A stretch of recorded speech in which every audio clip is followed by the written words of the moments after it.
Serial Anupama में अनुपमा ने दिया पाखी की बदतमीजियों का करारा जवाब।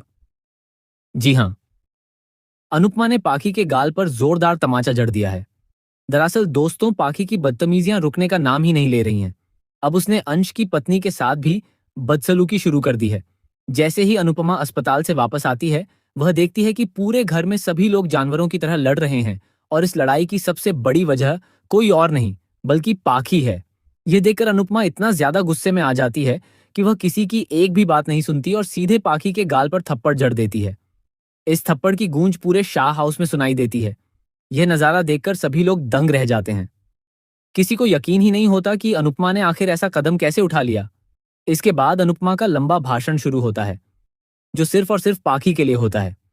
वहीं पाखी और माही अब एक ही टीम में आ चुकी हैं और दोनों ने इंसानियत की सारी हदें पार कर दी हैं।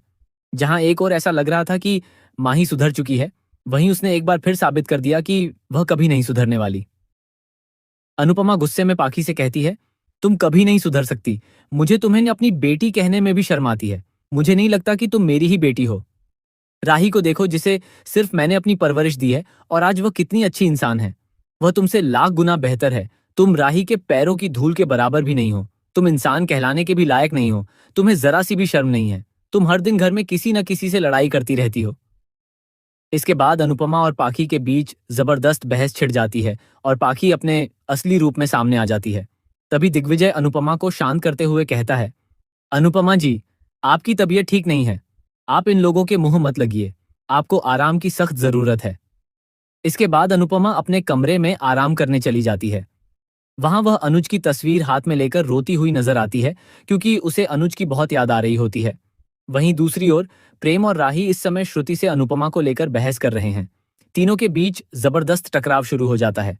श्रुति को बिल्कुल पसंद नहीं आता कि प्रेम और राही अनुपमा से मिलने जाएं, क्योंकि उसके अनुसार अनुपमा उनकी दुश्मन है। लेकिन प्रेम और राही के दिल में अब भी इंसानियत जिंदा है। इंसानियत के नाते ही दोनों अनुपमा से मिलने गए थे। यही बात श्रुति को बिल्कुल पसंद नहीं आती। अब देखना दिलचस्प होगा कि श्रुति आगे कौन सा बड़ा खेल खेलने वाली है। क्या अनुपमा प्रेम की खुशियों के लिए अपने कदम पीछे खींच लेगी? क्या वह हार मान जाएगी? क्या अपना घर बनाने का उसका सपना अधूरा रह जाएगा?